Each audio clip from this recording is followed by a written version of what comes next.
Hey guys, and welcome back to Brexit. Brexit England, Northern Ireland, and Eastern Europe. And in Brexit England, the Tories have suffered the biggest by election loss in history, with a 24,000 majority overtaken by the Liberal Democrats, who had a 30% swing.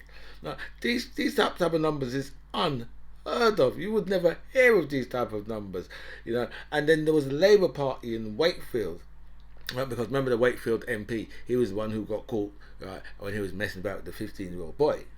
It was a good few years ago, but his backside is in prison now because he thought to himself, you know what, I'm a Tory, but he forgot that he's an Asian Tory, right? And Asian Tories, yeah, don't get no type of privilege, not when it comes to the law, right?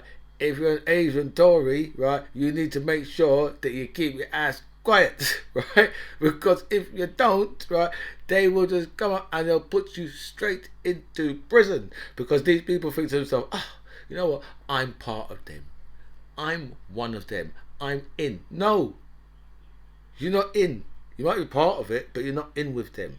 And there's a difference between being part of it and being in with them. Right?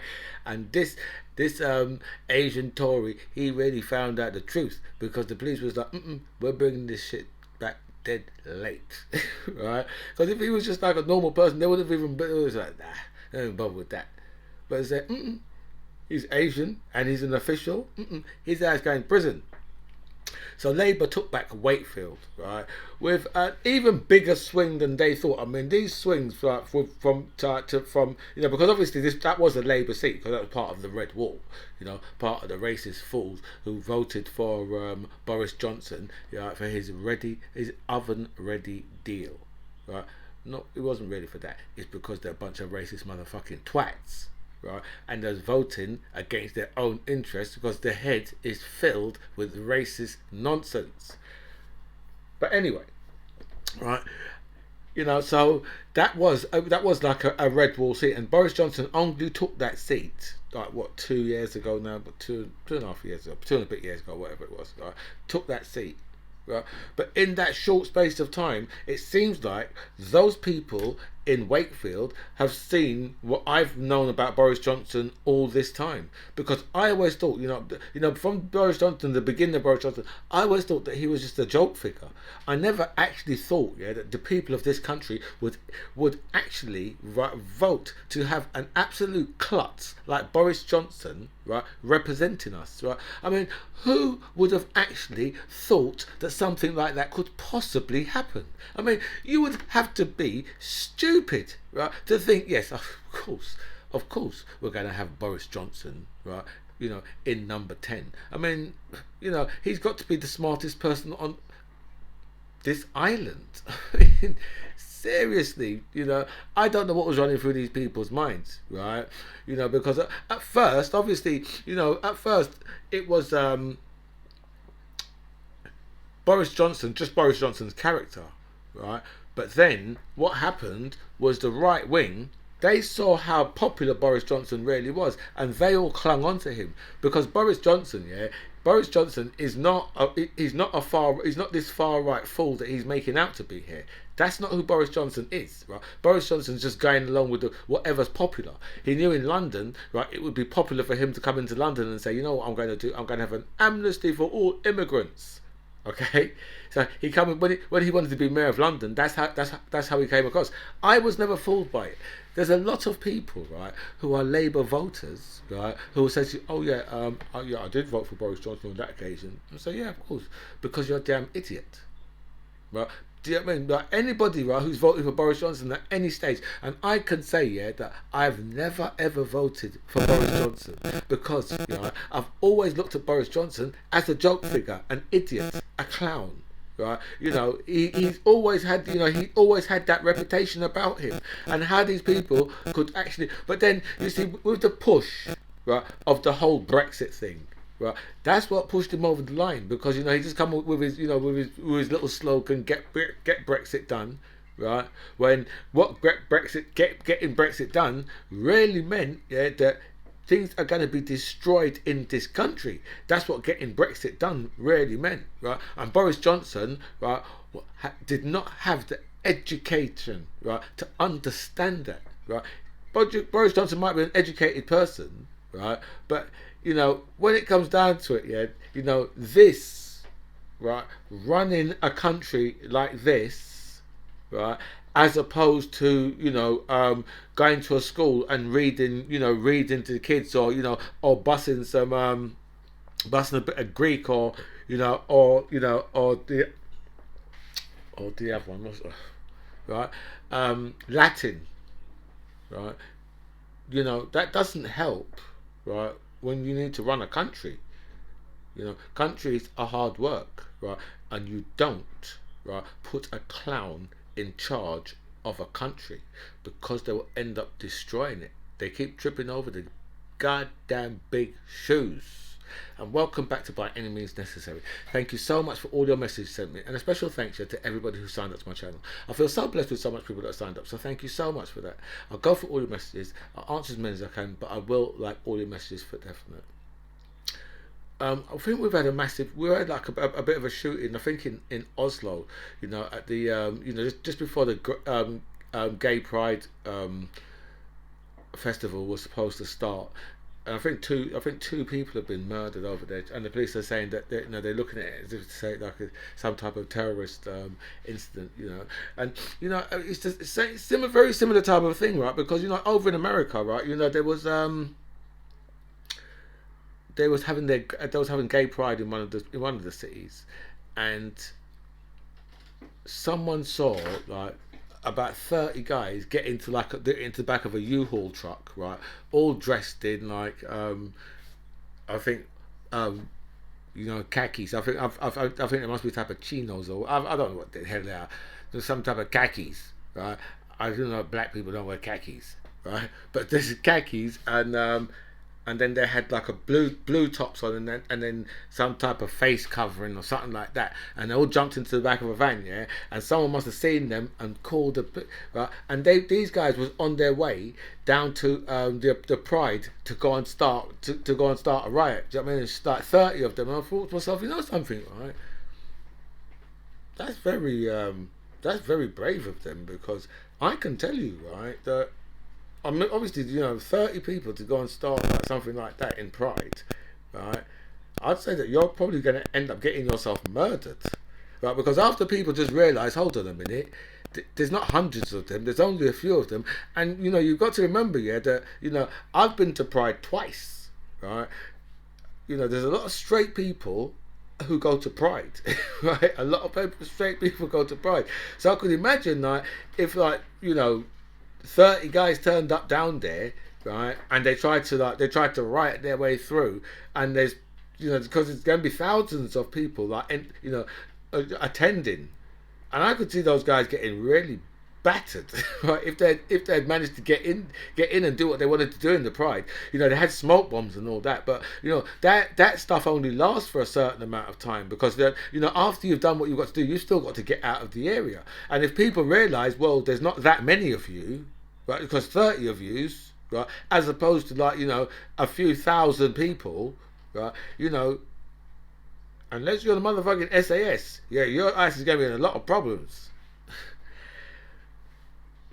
But yeah, so that shooting in Oslo, that can't, that's another situation. Do you know what I mean? Where it's just hatred, isn't it? Do you know, whether it's homophobic, or it's anti-Semitic, or it's Islamophobic, it's all just hatred that people seem to have for other people.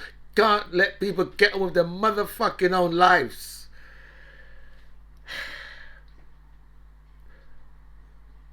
The US, right, after. Right, we had like the shooting in the black area. Then we had 19 school children and their teacher and their teacher's assistant murdered, and loads of other little children, yeah, shot and injured. And the American Supreme Court thought it was a good idea, right, to bring out new laws so that more people are allowed to openly carry weapons in America. But in different news, right, they have just banned women from having abortions. I just don't understand how that works. How you think? How you say? Well, hold on. Well, we've got people going into schools and killing children, right? But that child that you've got in your stomach, you have to have it so that child is allowed to come out of your stomach, right? Attend school so they can be fucking scared in one of the schools. Or are you telling me, right? Really? So all these black and Hispanic women, right? Because I've heard some of these Republicans, right, say, oh well, this is like, this really does affect the black community. Abortions really does affect the black community. It's like, so you mean you take the knee for Black Lives Matter? How would you feel? Black Lives Matter, them black bastards, they can fuck off. That's what you would get. Right? It doesn't even make any sense. Right? You would, right, bring in new laws so you can openly carry guns when you should be banning guns. Right? Not banning women from having abortions. You should be banning guns. You're banning the wrong thing. The whole thing is just crazy. In America, they've got some crazy shit going on, isn't it? I mean, it's just some psychopathic behaviour, right? What do you think? But when you, I mean, on a serious note, yeah, when you have like a Supreme Court, right, who are political, because they've, this is what they've done in America. You've got, I think most of them are like Republicans, right, and the others are, and I think that there was one or two less, right, are Democrats.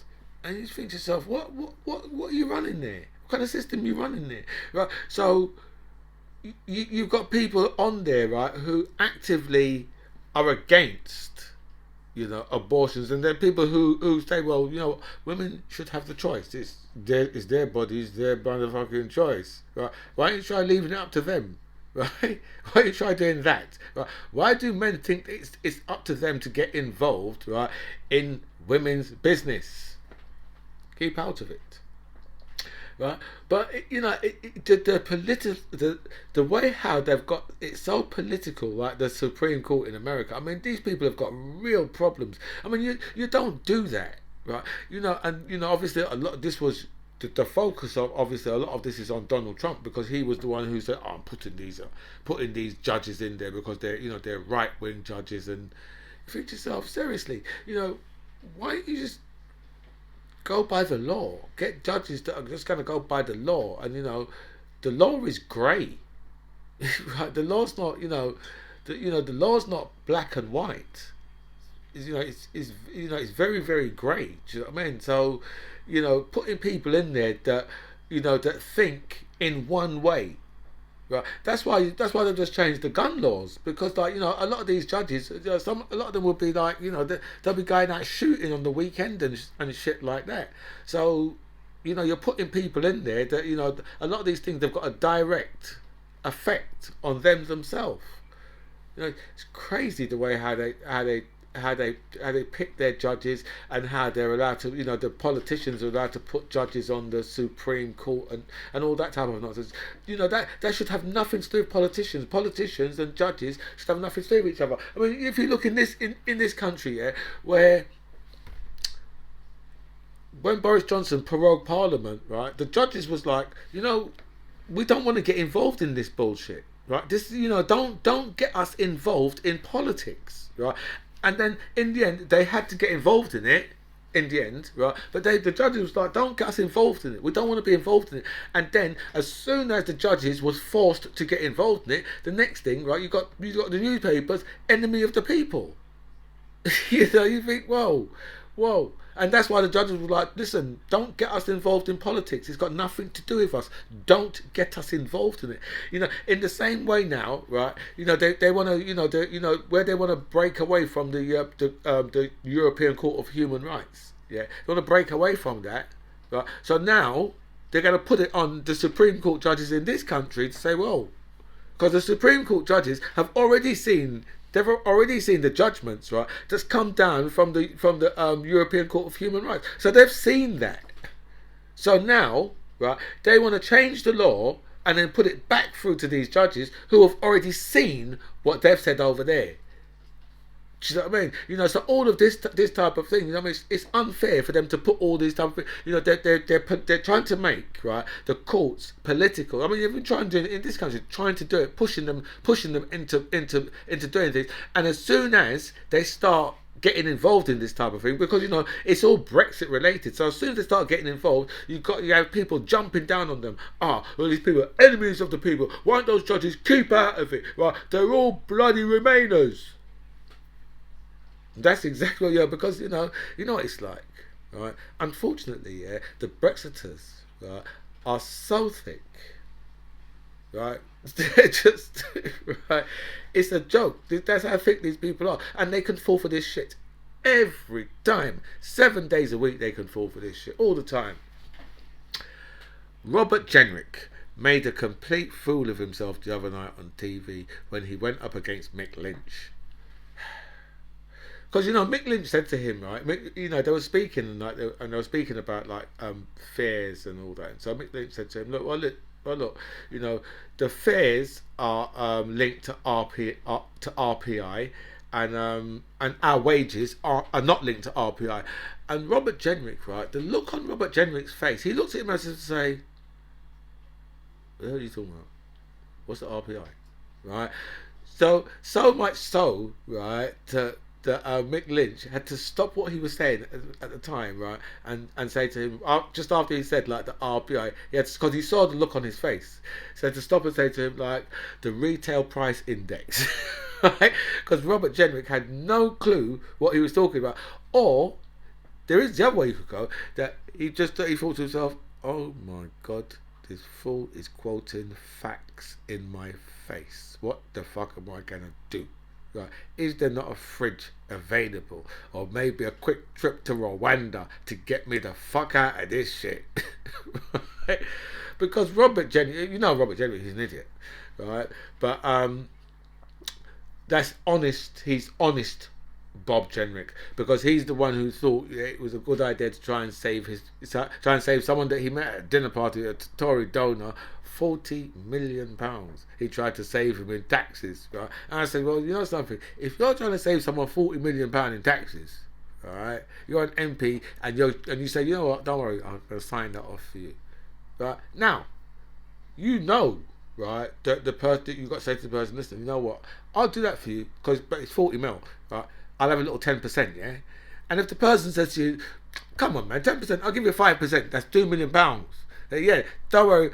Put that, yeah, in the box, in the secret box for me, right? And I'll deal with that later. That's how these guys. That's what Robert Jenrick tried. And you know, it's amazing, right? That the guy's not in handcuffs, right? Because he tried to defraud the British taxpayer out of £40 million, and that's the reason, right, why Mick Lynch, who voted for Brexit, by the way. So, you know, Mick Lynch is not the hero that everyone really believes he is, right? Because this motherfucker, right, told, right, the RMT workers to vote for Brexit. And say, well, how the hell is that going for you now? Well, he told them to vote for Brexit, right? But anyway, right, so, you know, so Robert Jenrick, who went up against Mick Lynch, right, and made a complete and utter fool out, which is not difficult for Robert Jenrick, because any time Robert Jenrick, right, puts his head above the parapet, right, he makes a damn fool of himself, right, because he's a total klutz, right, but people voted for him. So you have to wonder, do you know what I mean, he must have done something right at some stage.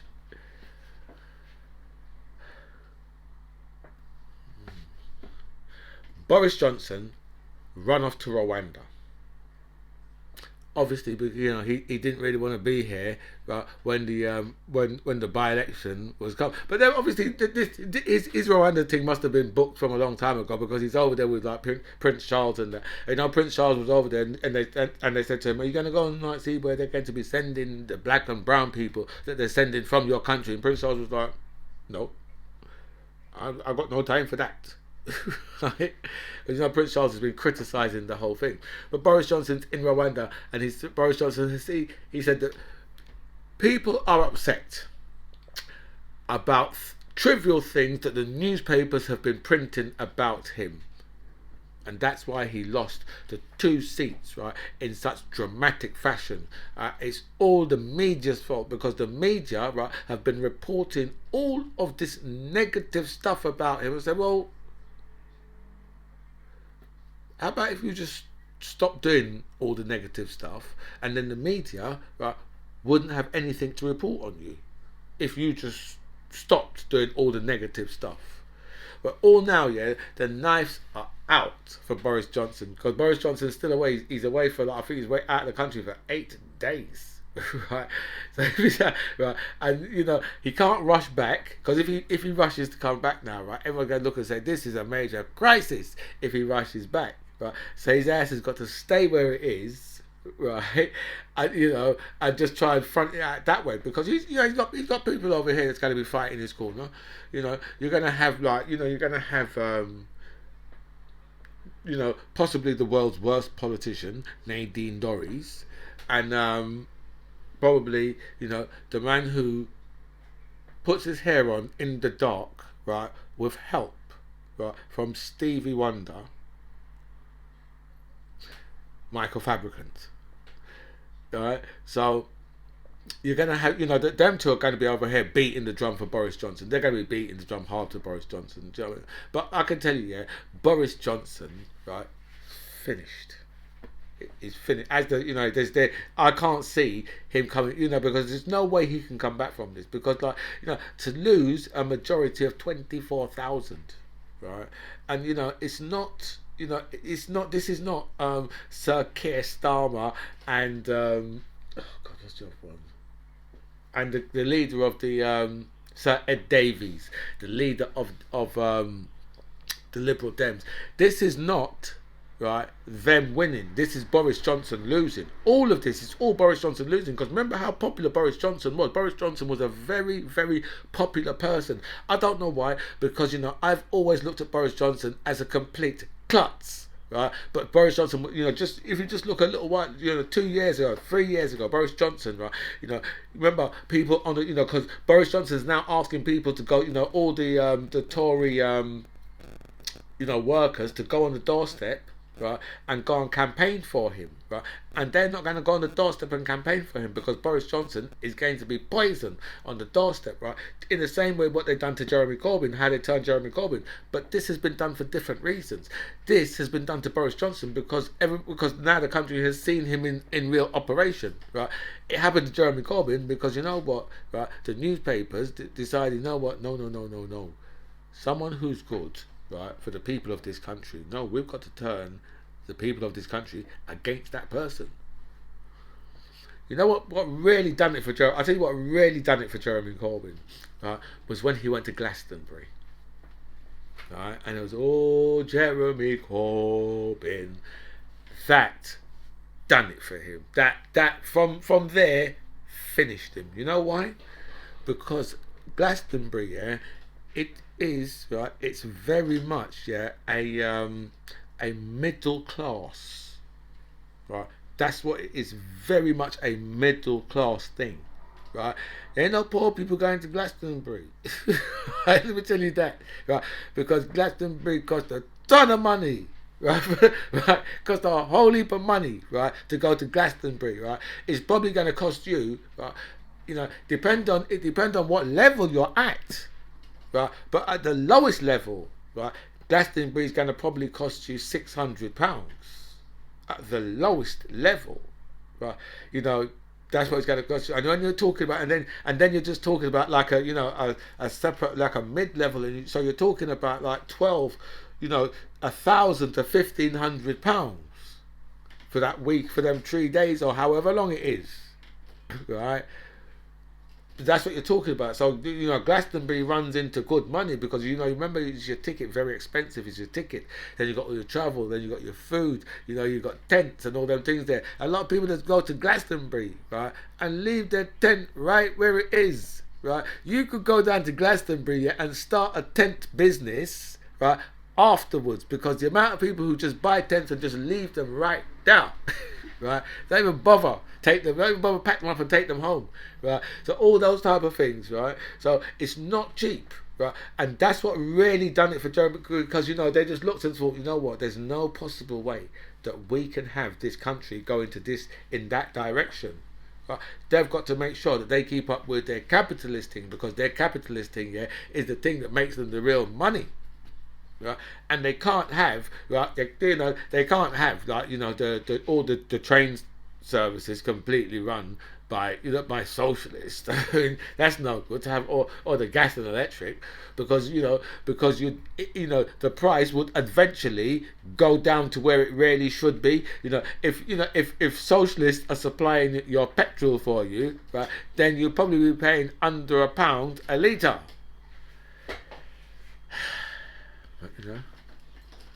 I'm quite sure that the people of this country know exactly what they was voting when they voted for this fool, because they're a bunch of stupid racists.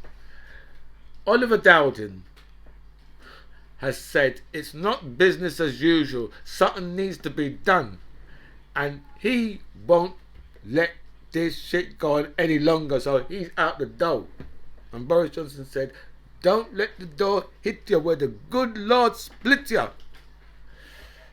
Little Ollie Dowden, right? He looks like a puppy, Oliver Dowden, right?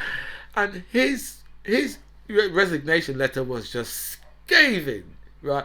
It was just right to the point. It just cut straight through to the bone, right, like a scalpel, right? The way how Oliver Dowden just come with that, right? It wasn't even though, and Oliver Dowden has been, he's been Boris Johnson, he's been, because he's the party chairman, so he's been Boris Johnson, and he just said, you know what, I can't be taking none of this no more. This it's gone too far, right? The people are pissed off with good reason. So he's had to leave. So I want to see how much more of them he's going to be off, because let me tell you, right, to overturn a 24,000 majority, right? There's not many seats where they've got where they have, right, bigger majorities than that. A lot of these guys, especially red wall seats, and they're very slim. A lot of them are very slim majorities. I mean, someone like Ian Duncan Smith, he's done what, something like 1,000. He's got he's got by about 1,000. He's in Parliament by. Do you know what I mean? So people like that could lose their seat. Boris Johnson's got a good chance of losing his seat, right? If Boris Johnson is there for the next election, he's got a good chance of leaving that seat, right, in Uxbridge, right? That's why he wants to swap with Gavin Williamson, right, into a seat what is completely safe. Well, so the Tories believe. But if they could lose a 24,000 majority with a 30% swing, then because remember that that is the biggest loss ever, right? You put the seats what Jeremy Corbyn lost, right, against that one seat, right? So it just goes to show you that in this short space of time, people have found out, they've understood who the hell Boris Johnson is, and what Boris Johnson is, right, is he is simply an incompetent fool. Right, and he's just gone along with this populism, right? And look what he's done to this country. Boris Johnson's populism has destroyed the United Kingdom completely. Keir Starmer has asked his MPs to apologise for going on the picket lines. See, it just shows you that we have no representation. We are not represented by anybody out there.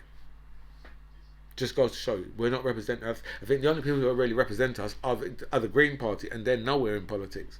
But we are not represented, because if Keir Starmer can come out to the unions and say, listen, you know what, I don't want, right, my MPs to hang out with you people because you're dirty. So we don't want to hang out with you. Keir Starmer, this is craziness. Do you know what I mean? It just goes to show you, yeah, that the Labour Party has been stolen away from us. Right? These guys, they're all false. All of them are false. Right? I just don't understand. I just don't understand, yeah, how Labour can be breaking away from the unions when Labour, right, was formed by the unions, and they've lost so much of the unions, right? They allow the Tories, right, to make it seem like being funded by the unions is a bad thing. Just because they're so weak, they're just so weak. Do you know what I mean? And they're just like, it's just a good thing that Boris Johnson is so bad, because if Boris Johnson wasn't a complete incompetent, yeah, Keir Starmer would have no chance. If they had a competent leader, Keir Starmer would have absolutely no chance. It just like he'd just be eaten up. Right. If Keir Starmer, I mean, he can't even deal with Boris Johnson now, a wounded Boris Johnson. Boris Johnson is, he's like that lion that's wounded, right? And and the other lions still can't. They still can't fight it off. They still can't, get rid of that lion. You know, this is an open goal for Keir Starmer. Everything is just a complete and utter open goal. You got Boris Johnson, right? Was trying to get his missus a fancy job, that she could have paid out of taxpayers' money. Keir Starmer should be slamming him every minute with that. From as soon as he heard about it, but he's not. Do you know what I mean? And even the whole Partygate thing, he didn't go in hard enough on none of these things. Right. The £37 billion, he didn't go in hard enough on how Boris Johnson has allowed 200,000 people to die in this country. He hasn't gone in on none of these things, and it's a complete and utter open goal. £2 a litre for petrol and diesel. Yeah, it's a complete and utter open goal, right? We've got ambulances stacked up. The worst figures in the NHS have ever seen. It's all an open goal for Keir Starmer. But Keir Starmer will turn around to his MPs and say, you need to apologise for going and standing on the picket lines with the people that should be voting for you, the people that are voting for you. And now you've got a lot of people who just look at that and say, well, you know what, I can't vote for this. I can't vote for this. Being a person from Labour, they can't vote for that shit. How can you vote for a leader who's going to tell you, well, you know what, the unions are wrong? Because if that's what you're saying, I don't, or is it you want to look good in front of in front of the Tories? The Tories already blaming Labour, right, for what the unions are doing. The Tories are already blaming Labour, but we're going to really find out, because the teachers already have said that the teachers are looking to strike, right, and now the airline staff too have said, you know what, that's it, right, we're out. Airline staff are going on strike because over the pandemic, right, they gave them a 10% pay cut, right, of the pandemic, right, and now they're saying, well, we want that 10% back, and the airline is saying, well, can't we just give you a 10% bonus? And they're saying, well, do you think we was born yesterday? So we're just going to get the one-off payment, right, as opposed to our whole 10% back? No, we want our 10% back. It's amazing. It's really, but when they, because you're talking about like the check-in staff and baggage handlers and people like that. That's who you're talking about striking, right, in the 6 weeks holidays, right? So I want to see them spin this and say, it's those bloody lefties, right? It's all those lefties that are doing this, right? Because you're going to be the RMT is that, because remember there's a strike on today because today's Saturday. Very unusual for me to be doing a video on a Saturday. I know I done one last week Saturday, but 2 Saturdays on the trot now. But today they've got the RMT have got another strike. So obviously the system is closed down. So next week they're going to be saying whether or not they've got more strikes, right? But now you've literally got the teachers going out, right? The RMT, they're already on strike, so they're already going through their process, right? And and now the airline staff. And if that happens, then this country's going to be some real problems. There are going to be real problems going up in here, right? And I would like to see how the hell Boris Johnson is going to deal with that shit, because all I keep hearing is, Boris Johnson believes he can turn this around. I said, turn what around? Turn what around? What does he really think he can turn around? I don't know. Do you know what I mean? But I know that right now the Tories, right, are in the process of thinking of changing the rules, right, getting some new people into the 1922 committee, right, so they can change the rules. That's how serious they're taking it. Because any MP, yeah, who's got like a constituency, right, that's got like, and this will cover most of them, right. Even people in the shires now, the shire counties now, will be looking and thinking, wow. Because if we can lose a 24,000 majority and your majority is only 10 or 12,000 or 1,000 in some cases, right, then yours can go too. Right, and the Liberal Dems is really breathing down their throat, really breathing down their throat. The Lib Dems are really, Labour will probably take back, Labour should probably take back, the blue, the red wall seats, and the Lib Dems, because when I was a kid being brought up, the Lib Dems used to always have 40-50 seats. And then after Nick Clegg, right, dealt with them, right, you could fit, the whole of the Lib Dems, yeah, into a Ford Galaxy for a while.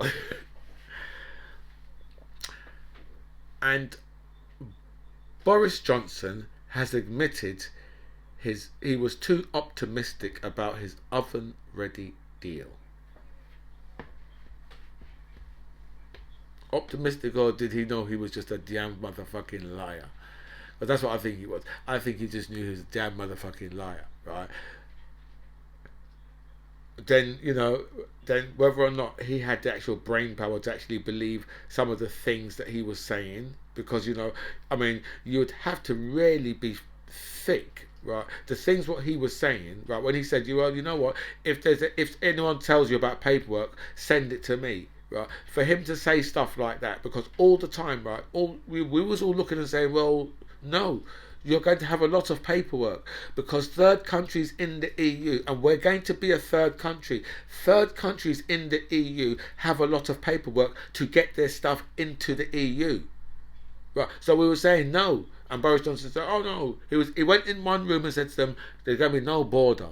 He went in the other room and said to them, well, there's going to be a sea, but we'll put the border in the sea. Right. So he was optimistic, too optimistic about his deal. Yeah, right. Pro-Brussels establishment are painting Brexit as a complete disaster. A complete economic disaster. So that's what they're selling it as. Right? People in Brussels, right? They're selling it, right, to other people and saying, well, you see what's happened to them, right? You see what happened over there, right? Because these people decided they was going to vote racist.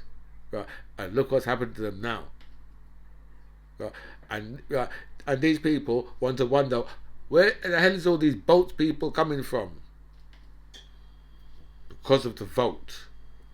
Right, you have boat people, and you have our businesses are having so much problems, right, operating in the EU. They can't operate in there. It costs too much, right? They have to make sure that on their trucks, when they're sending the trucks over, every single thing on there has to be 100% right. If one thing's wrong, the whole load just goes to the side. And if you're sending fresh produce, well, you know what happens if you're sending fresh produce. Your whole truck's fucked. Jacob Rees-Mogg has said leaving the EU has kept the price of fish fingers down.